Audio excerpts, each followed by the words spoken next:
Hey everyone, welcome back to another episode. I'm really glad you're here with us today because we're diving into a topic that has exploded in relevance lately: gold and silver trading. It's one of those subjects that sounds flashy at first, but once you get into it, you realize it's actually an incredibly strategic and data-driven world. And to help unpack all of this, I'm joined by the brilliant and always insightful Elena. How are you feeling today, Elena? Hi, Lucas. I'm great. Excited, actually. This is a fun topic because most people think of gold and silver as these ancient, almost mythical assets. But the truth is that today's metal markets are extremely modern, very fast moving, and actually much more technical than people imagine. Right, exactly. And the numbers are wild. Gold trading alone surpassed over $200 billion per day in 2024, which is a massive jump from the previous year. And silver's demand has been climbing too, especially with all the industrial uses. So yeah, we're not exactly talking about old coins and treasure chests. Not at all. We're talking about global liquidity, high-speed executions, macroeconomic reactions. It's a whole universe.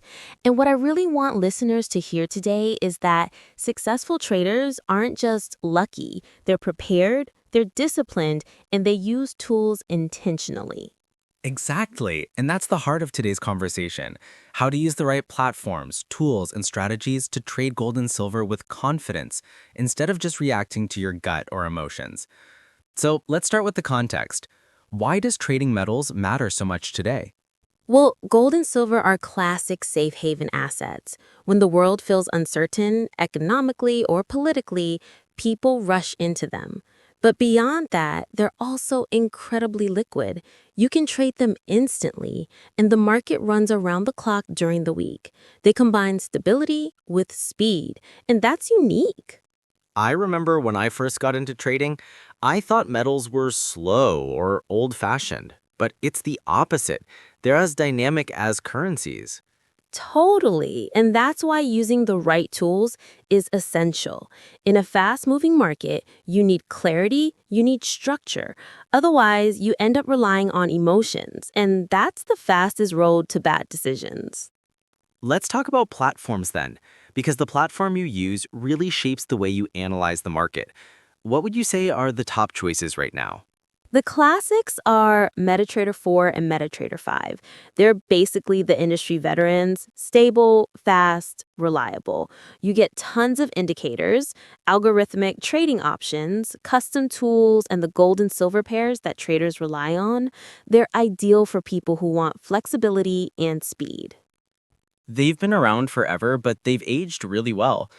And then there's TradingView, which feels like the more modern visual platform. Exactly. TradingView is perfect if you're a visual thinker. You get all the major indicators, RSI, MACD, Bollinger Bands, and really beautiful charts. Plus, if you like comparing gold and silver or analyzing ratios, TradingView makes that so intuitive. I always describe it as the iPhone of charting: clean, intuitive, but super powerful. And then for people who want speed, Forex.com stands out. Yes, if you're doing intraday or scalping, execution speed matters a lot. Forex.com offers sub-second execution, and that can make a real difference with metals because gold reacts instantly to global news. And then you have brokers like Pepperstone, Owanda, Interactive Brokers, XM, each one tailored to different needs. So once someone has a platform, the next big piece is technical indicators, because without indicators, charts are basically abstract art. Exactly. Indicators don't predict the future, but they help you make sense of the present. They reduce noise, they highlight structure, they give you signals that keep you from acting impulsively. Let's go through the big ones. First, RSI.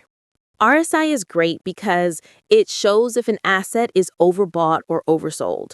With gold and silver, which move quickly, this is super helpful. The traditional levels are 80 and 20 or 70 and 30. If gold is above 70, it may be overbought. If it's under 30, it might be oversold. And metals respect RSI surprisingly well. Then we have moving averages. Yes, moving averages smooth out price action. You can see the trend clearly. Traders love crossovers, like when the 20-day crosses above the 50-day, and that often signals a possible entry. It's simple but powerful. And Bollinger Bands are like your volatility alarm. Exactly. When the bands expand, the volatility is increasing. When they contract, the market is calming. For gold especially, which reacts to geopolitics, Bollinger Bands help you anticipate sudden moves. And MACD.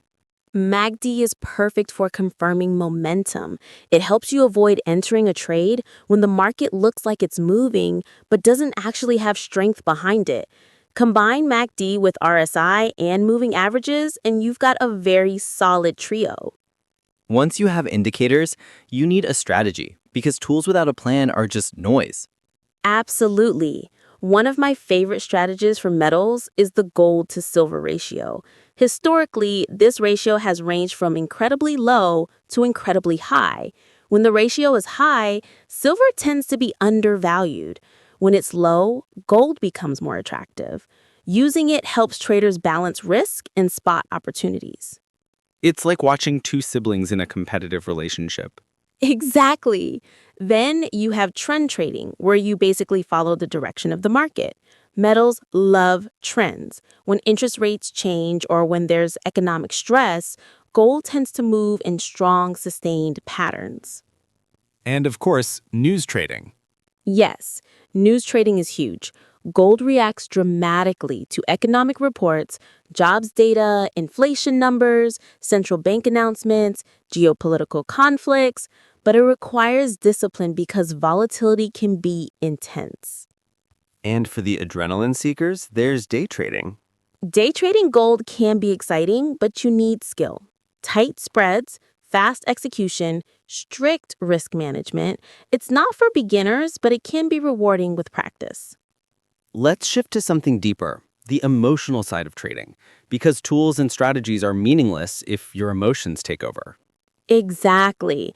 People underestimate this. Fear, greed, impatience, they're present in every trade. Metals move quickly, and that speed can trigger emotional reactions. That's why having a plan is so important. Your plan protects you from yourself. I think every new trader has that moment where they enter a trade impulsively and then immediately regret it. Oh, absolutely. That moment is universal. The key is to learn from it. A trading journal helps so much. Writing down your decisions makes you more conscious and less impulsive. And your mindset determines your longevity in trading. Emotional discipline is a bigger asset than any indicator. 100%. A calm trader with a simple strategy will always outperform an emotional trader with a complicated system. Before we wrap up, let's give listeners some practical steps to start applying today. First, choose one platform and really learn it. Don't jump around. Second, pick 2 or 3 indicators, RSI, moving averages, MACD, and master them. Third, select a strategy and stick with it for at least a month. Consistency is key. And fourth, keep a journal. Track your setups, your feelings, your results.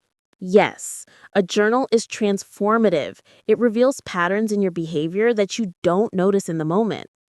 Well, I think we covered a lot today. Platforms, indicators, strategies, psychology, everything someone needs to start trading metals with confidence. Definitely. Gold and silver can seem intimidating, but once you understand how they behave, they become approachable and even exciting. Thank you for joining me, Elena. This was such a rich conversation. Thank you, Lucas. Always great talking with you. And thank you to everyone listening. We appreciate you spending your time with us. Until next time, trade smart, stay curious, and take care.